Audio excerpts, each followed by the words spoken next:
Começa agora, na sua 96,7. Universitária Esportiva. Tudo sobre o mundo dos esportes, com destaque para o esporte amador. No ar. Universitária Esportiva.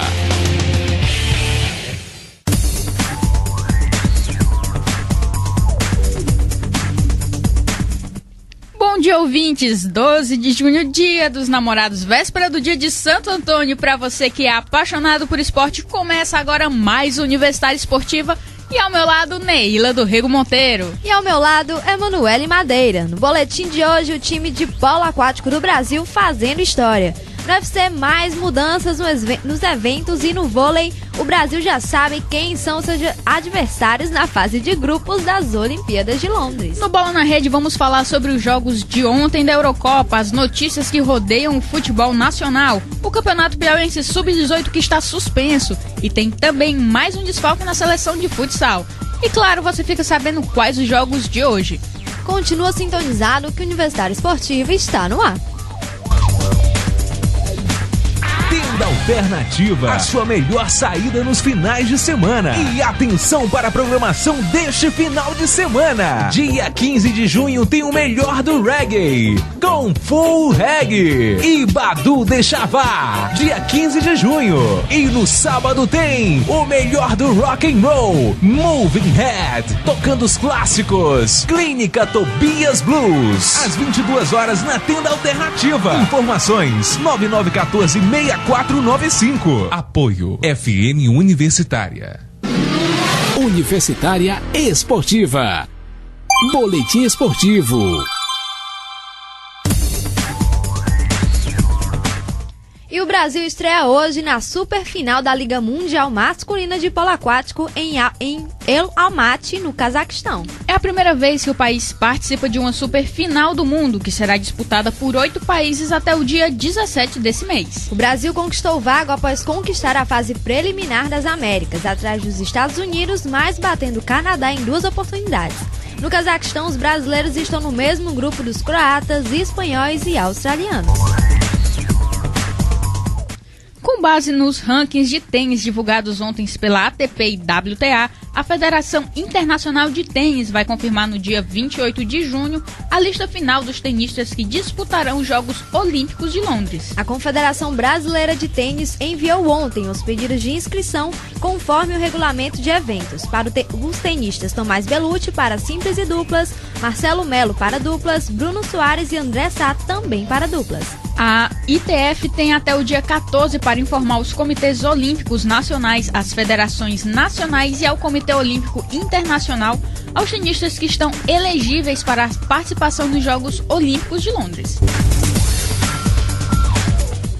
E tá mal pros lutadores do UFC, hein? Bibiano Fernandes não luta mais no UFC 149 do dia 21 de julho em Calgary, no Canadá. O brasileiro que lutaria contra Roland Delmore e faria sua estreia na maior organização de MMA do mundo foi retirado do card. Seu substituto será anunciado em breve, o motivo é desconhecido até o momento. O brasileiro possui 11 vitórias e 3 derrotas em seu cartel. Sua última luta foi em dezembro do ano passado, quando venceu Antônio Banuelos e conquistou o cinturão do Dream. Bibiano já enfrentou o americano Urijah Faber, que em julho disputa o cinturão interino dos galos do UFC diante de Renan Barão, pelo evento COT, em 2006. Na ocasião, o manauara foi nocauteado. Bibiano é o 5º brasileiro cortado do card do UFC 149. Thiago Silva, que enfrentaria Maurício Shogun, e Thiago Alves, que duelaria diante de Ciar Barra do Usada, se lesionaram. José Aldo, que faria o evento principal da noite contra Eric Cote, também se machucou e está fora do evento. Shogun acabou remanejado para o evento do UFC em Los Angeles no dia 4 de agosto. E o Piauí participou do Campeonato Brasileiro de Seleções Juvenis Masculinas da 2ª Divisão, disputado no BNB Clube de Fortaleza na última semana. Na chave B dos piauienses também estavam Ceará, Mato Grosso do Sul e Espírito Santo. No jogo contra o Ceará, o Piauí perdeu por 3-1. Já contra o Mato Grosso, a derrota foi por 3-2 e por 3-0 contra o Espírito Santo. O campeão foi o Amazonas, que venceu os alagoanos na final por 3-1 de virada. As duas equipes tiveram acesso à primeira divisão. Já o Piauí ficou em 10º lugar, à frente apenas de Roraima e de Rondônia.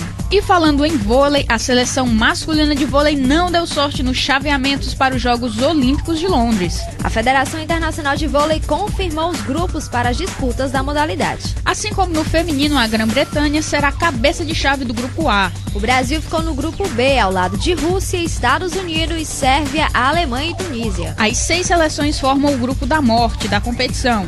No grupo A, além dos donos da casa, estão Itália, Polônia, Argentina, Bulgária e Austrália. Para definir as chaves, a Federação Internacional de Vôlei leva em consideração o ranking de seleções feita pela própria entidade e adota o modelo serpentino. Os países são classificados nos grupos de 2 em 2. Por sediarem o evento, os britânicos encabeçam o grupo A. Assim, o Brasil, número 1 do mundo, ficou no grupo B, ao lado da Rússia, segunda colocada. Itália e Polônia, que aparecem logo depois na lista, se juntaram aos donos da casa na primeira chave e assim por diante. O Brasil terá 3 rivais de peso e muita rivalidade logo na fase de grupos. Os Estados Unidos levaram a medalha de ouro na última edição em Pequim 2008 e a Sérvia, outra que tem tradição olímpica, com título em Sydney em 2000. Já os russos são os atuais campeões da Liga Mundial. Conferindo os grupos para as Olimpíadas de Londres. Grupo A com Grã-Bretanha, Itália, Polônia, Argentina, Bulgária e Austrália. No grupo B, Brasil, Rússia, Estados Unidos, Sérvia, Alemanha e Tunísia. As brasileiras Juliana e Larissa não conseguiram passar pelas americanas Walsh e May na semifinal do Grand Slam de Moscou. As bicampeãs olímpicas venceram fácil o primeiro set da partida, disputado na manhã de ontem, e cravaram 21-12. Já o segundo set foi mais equilibrado e as brasileiras ainda tentaram buscar o set de desempate, mas não conseguiram, e as americanas fecharam o segundo set em 21-19.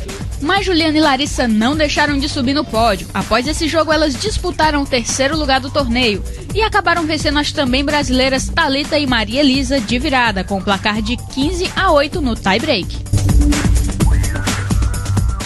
A equipe brasileira que conquistou o Campeonato Ibero-Americano de Atletismo encerrou ontem na Venezuela e voltou na madrugada de hoje ao país. O Brasil conquistou 44 medalhas, 14 de ouro, 18 de prata e 12 de bronze, e segue líder no total de medalhas conquistadas nos 15 campeonatos já disputados. E a Confederação Brasileira de Badminton divulgou ontem a tabela dos jogos do Campeonato Nacional Adulto de Badminton, etapa Campinas, que vai acontecer entre os dias 15 e 17 de junho. Os atletas piauienses Lucas Alves e Francielton Farias jogarão pela federação e os atletas Ismael Silva e o atleta Ismael Silva defenderá o Clube Reis do Badminton. E a Confederação Brasileira de Badminton também divulgou ontem a lista dos convocados para defender a seleção brasileira no Pan Júnior 2012. Na lista constam os nomes de 7 atletas piauienses, dentre eles estão Sânia Lima, Juliana Viana, Lorena Vieira, Sâmia Lima, Fabrício Farias, Tainara B. da Silva e Francielton Farias. O Piauí foi o terceiro estado com o maior número de convocadas para o Pan-Americano 2012 e apenas Rio de Janeiro e São Paulo tiveram mais atletas chamados. O Pan Júnior acontece entre os dias 22 e 29 de julho no Sherwood Park em Alberta, no Canadá. E você fica sabendo agora as categorias que cada piauiense disputa. No Sub-11, Sânia Lima e Juliana Viana disputam o simples feminino, dupla feminino e dupla mista. No Sub-13, Lorena Vieira vai disputar a dupla feminino e dupla mista. Sâmia Lima disputa o simples feminino, a dupla mista, a dupla feminino e o Fabrício Farias no simples masculino e na dupla mista. No Sub-15, Tainara da Silva disputa o simples feminino, dupla feminina e dupla mista. E fechando, no Sub-17, Francielton Farias encara o simples masculino e a dupla masculina. E o ex-boxeador Teófilo Stevenson, 3 vezes campeão olímpico na categoria peso pesado, morreu ontem aos 60 anos. Ele sofreu um infarto do miocárdio. Considerado o melhor boxeador amador da história, Stevenson conquistou as medalhas de ouro nos Jogos de Munique em 72, Montreal em 76 e Moscou em 80. Ele ainda teria condições de participar dos Jogos de 84 em Los Angeles, mas não disputou o evento por razões políticas. Stevenson encerrou sua carreira como boxeador em 86, após conquistar o título mundial de boxe pela terceira vez com a vitória sobre o norte-americano Alex Garcia. Em seus 20 anos de carreira, o cubano ganhou 301 lutas das 321 que disputou.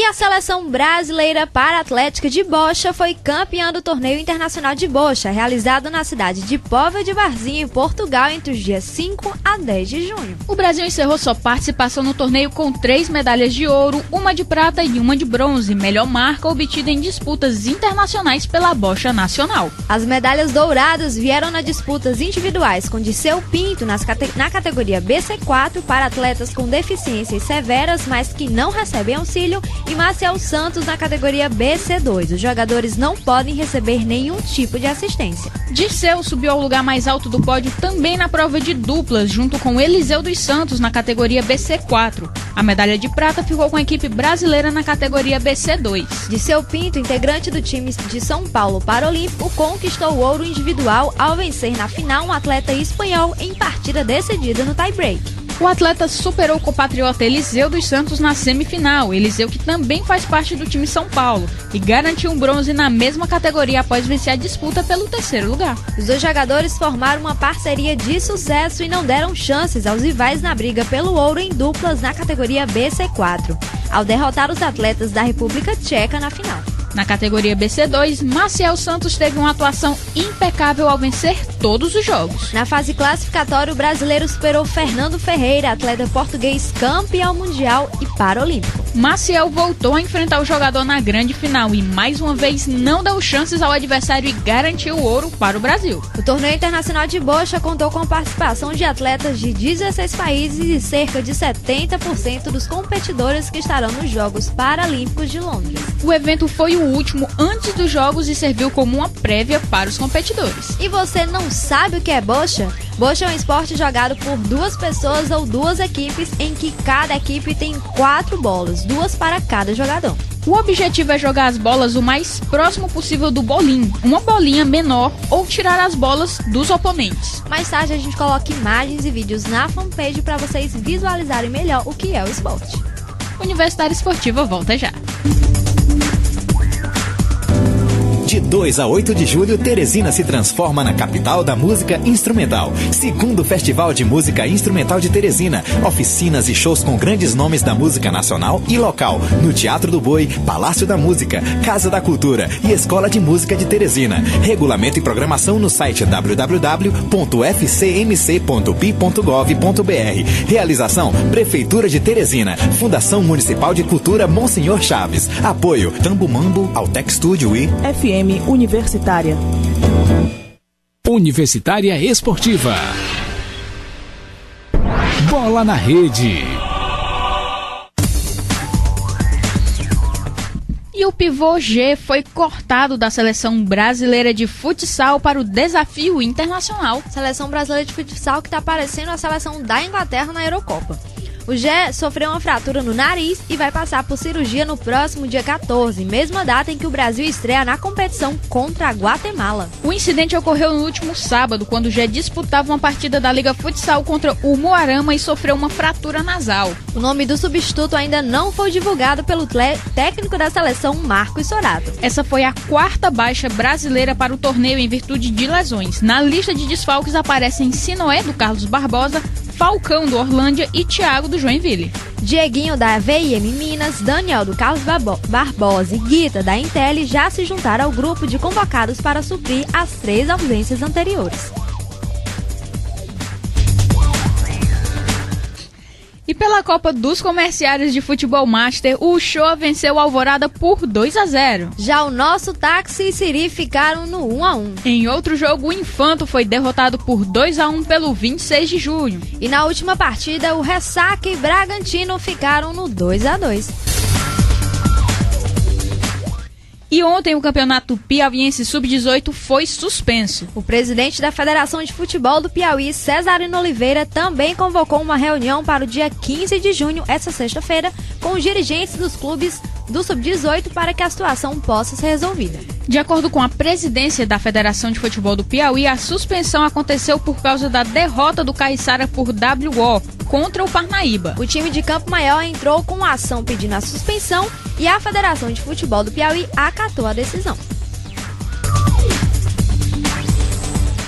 Discurso do goleiro Denis é cauteloso, mas otimista quanto à possibilidade de conquistar a Copa do Brasil em 2012. Há 3 dias do primeiro duelo diante do Coritiba pelas semifinais da competição, a busca pelo título inédito na história do São Paulo motiva o elenco do tricolor. A Copa do Brasil é disputada desde 1989 e as 2 oportunidades em que o São Paulo chegou mais longe foram em 2000, quando acabou derrotado pelo Cruzeiro na decisão, e em 2002, quando foi eliminado pelo Corinthians nas semifinais. Entre 2004 e 2010, a equipe não participou da competição nacional em virtude da disputa da Libertadores, mas retornou à Copa do Brasil em 2011 e acabou eliminada pelo Avaí na fase de quartas de final. A disputa da fase semifinal será iniciada nesta quinta-feira às 21 horas, no estádio do Morumbi. O adversário é o Coritiba, previamente temido pelo goleiro Denis. E já falando em Copa do Brasil, Grêmio e Palmeiras se enfrentam amanhã em jogo de ida da semifinal da Copa do Brasil. E o atacante Kleber é um dos principais personagens do encontro. Voltando de lesão, o gladiador saiu de forma conturbada do Alviverde Paulista no fim do ano passado, guardou e superou mágoas da direção e do técnico Luiz Felipe Scolari. Segundo ele, o carinho que tem pelo Palmeiras é maior que tal situação. O atleta promete cordialidade e reconhece a importância do seu ex-técnico. Mas a cordialidade do Kleber, todo mundo sabe como é, principalmente depois daquele lance de fair play contra o Flamengo no ano passado, né? No Grêmio, ele busca findar a fama de polêmico. Até agora não foi expulso uma vez sequer ou se envolver em confusões no ambiente de trabalho. Reconhecido pela torcida, ele pensa em encerrar sua carreira vestindo azul, branco e preto, mas ainda não definiu data para isso. E o meia Valdívia do Palmeiras retornou ao Brasil na noite de ontem. A expectativa inicial era de que o chileno aparecesse na academia de futebol nessa segunda, mas ele avisou a diretoria que permaneceria um pouco mais em seu país natal.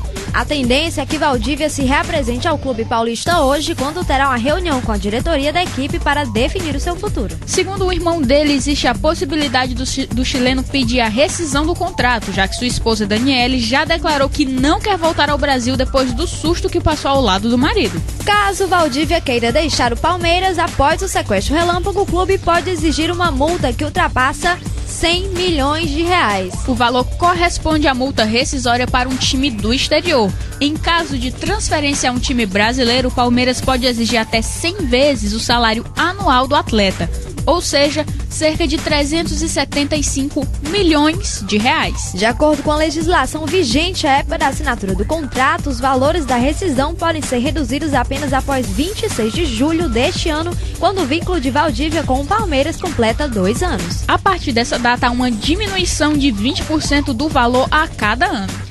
Por ter sido assinado em 2010, o contrato de Valdívia com o Palmeiras obedece à antiga legislação, que prevê uma redução de 40% do valor da multa rescisória após o 3º ano e de 80% após o 4º ano. No contrato ainda há uma multa de 12,5 milhões de reais imposta pelo Al Ahly, ex-clube de Valdívia, caso o chileno assine com outro clube do Golfo Pérsico. E a notícia que acabou de chegar aos nossos estúdios, o técnico Danilo Queiroz não é mais o treinador do Flamengo do Piauí. Quem vai assumir o rubro-negro é o técnico Oliveira Canindé, que será apresentado amanhã. Chico Filho, muito obrigada pela notícia. Com o auxílio principal de um fundo de investimentos formados por conselheiros ilustres, o Vasco está muito próximo de confirmar as permanências de Edu Luiz e Felipe Bastos pelos próximos 3 anos. O valor da operação junto ao Benfica de Portugal gira em torno de 4 milhões de euros, pouco mais de 10 milhões de reais. O mesmo fundo já havia auxiliado a diretoria na aquisição de parte dos direitos econômicos do zagueiro Dedé e na negociação do atacante Bernardo, atualmente no Santos. Inicialmente, o fundo em questão fica com 70% dos direitos do volante Felipe Bastos. Por ter apenas 22 anos, o jogador é considerado importante peça para obter retorno em uma futura negociação. Os 30% restantes são do clube de São Januário. O procedimento com Éder Luiz é o inverso. Aos 27 anos, o atacante terá 70% dos direitos vinculados ao Vasco. Interinamente, os dirigentes tratam a questão como definida. E o Flamengo decidiu promover Matheus, filho de Bebeto, ao time profissional. O jovem de 17 anos é visto como uma opção importante para o meio-campo ofensivo rubro-negro após a saída de Ronaldinho Gaúcho. O filho de Bebeto é a grande aposta, mas terá a companhia dos meias Tomás e Adrian na equipe principal. O zagueiro Frauches é outra novidade e também irá trabalhar com Joel Santana a partir de hoje na Gávea. Matheus teve uma rápida participação no time profissional contra o Olaria pelo primeiro turno do Estadual do Rio. O Flamengo entrou com o time reserva na ocasião. E ontem, pela Eurocopa, tivemos o jogo tão aguardado. Mesmo com todos os problemas, a seleção da Inglaterra até saiu na frente, mas acabou empatando por 1-1 com a França pela primeira rodada do Grupo D.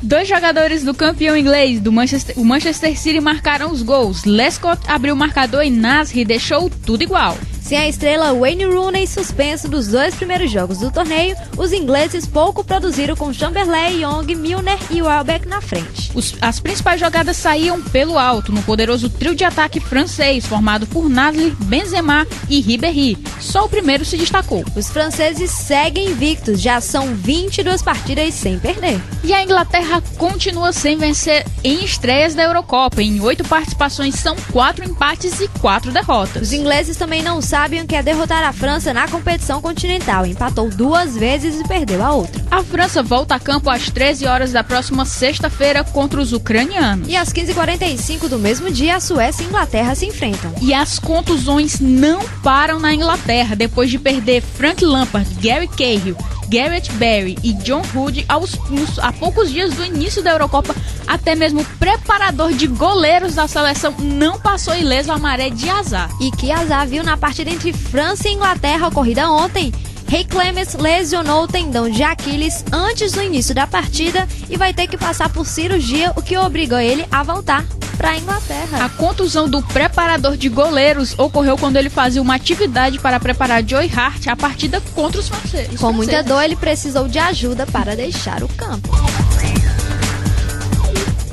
Anfitriã da Eurocopa ao lado de Polônia, a Ucrânia estreou em grande estilo na competição. Com 2 gols do ídolo Andriy Shevchenko, os ucranianos bateram a Suécia por 2-1 de virada pela primeira rodada do Grupo D. E que jogo esse, hein? Com esse resultado, a seleção do leste europeu lidera a chave com 3 pontos e é seguida pela Inglaterra e França com 1 ponto cada. Zerados, os suecos, que haviam vencido os 4 jogos que tinham feito este ano, estão na lanterna. Maior jogador da Ucrânia após o fim da União Soviética, Shevchenko comandou a Ucrânia em 2006, quando a seleção disputou a Copa do Mundo pela primeira vez na história e surpreendeu ao chegar às quartas de final. 6 anos depois, os ucranianos debutam na Eurocopa, que será o último torneio do atacante com a camisa do país, e novamente contam com o jogador para conseguir outra boa campanha. No jogo de ontem, o maior artilheiro da seleção ucraniana voltou a ter papel decisivo e levou a torcida ao delírio. Em um primeiro tempo agitado, ambas as equipes criaram oportunidades de marcar, sobretudo no final da etapa inicial. Mas os gols só saíram na volta do intervalo. Os suecos abriram o placar com o grande destaque da equipe, o atacante Zlatan Ibrahimovic. Porém, a festa do time foi breve, já que o craque dos ucranianos, Shevchenko, marcou 2 vezes e definiu a vitória ucraniana. Vale lembrar que antes do início do torneio, a presença do atacante estava em dúvida devido aos problemas físicos pelo qual ele passava e que inclusive podem fazer com que o camisa 7 se aposente depois da competição. Mesmo sem as condições ideais, o atacante mostrou o motivo de ser considerado uma lenda no país e foi o grande responsável pelo primeiro triunfo da Ucrânia em uma edição da Eurocopa.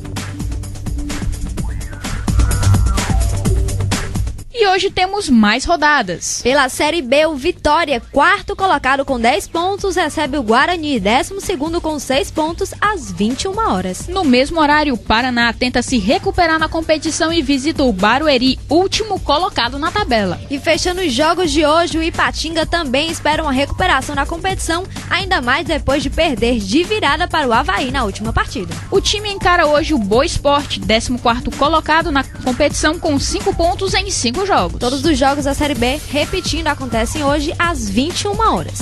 Nas eliminatórias asiáticas, hoje mais cedo tivemos Austrália e Japão. O time nipônico abriu o placar aos 19 do segundo tempo com Kurihara. Aos 23 foi marcado pênalti a favor da Austrália e o Wilkshire fez e deixou tudo igual, 1-1. O Japão é líder do grupo 2 com 7 pontos e a Austrália é a segunda colocada. Tivemos também hoje mais cedo Coreia do Sul e Líbano. A Coreia do Sul venceu o Líbano por 3-0. Com a vitória, a Coreia do Sul, por enquanto, está na liderança do grupo 1. Ela continua, por enquanto, na liderança do grupo. Já o Líbano é o último e quinto colocado. E a sequência dos jogos continua. Às 11h45, o Iraque joga com o Oman. Já às 12h30, o Irã enfrenta o Catar. Nas eliminatórias da CONCACAF, Antigua e Barbuda jogam com a Jamaica às 20 horas. Já às 20h45, Honduras encara o Canadá. Guiana e Costa Rica jogam às 21 horas. Ainda temos Panamá e Cuba às 22h05. E El Salvador e México às 22h30. Fechando os jogos da CONCACAF de hoje, os Estados Unidos jogam com a Guatemala às 23 horas. Na Eurocopa, a Grécia joga com a República Tcheca às 13 horas. Já Polônia e Rússia se enfrentam às 15h45. E esse jogo entre Polônia e Rússia está tirando o sono das autoridades locais. Tanto por conta da conturbada relação histórica entre os dois países, como também pelas cenas de violência protagonizadas por hooligans russos na última sexta, na Breslávia, durante o jogo da seleção russa contra a República Tcheca. Para complicar, está programada uma marcha de russos em Varsóvia por conta do Dia da Rússia. Em 12 de junho de 90, legisladores do país deram início ao processo de independência do país da extinta União Soviética. A manifestação deve contar com cerca de 5.000 pessoas. Boa parte delas também devem ir ao Estádio Nacional. E quem quiser mandar suas sugestões, críticas ou entrar em contato com a Rádio FM Universitária, liga pra gente no telefone 3237-1619. Repetindo, 3237-1619. O contato com o programa Universitário Esportiva também pode ser feito através do nosso e-mail. Anotem aí, universitarioesportiva@hotmail.com. Repetindo, universitarioesportiva@hotmail.com. E por hoje é só. A Universitária Esportiva chegou ao fim. O programa foi apresentado por ela, Neila do Rego Monteiro. E a Manuele Madeiro. O programa é realização da FM Universitária 96,7. Direção-geral do professor Paulo Vilhena, trabalhos técnicos de Ricardo Souza e produção de Nária Macedo.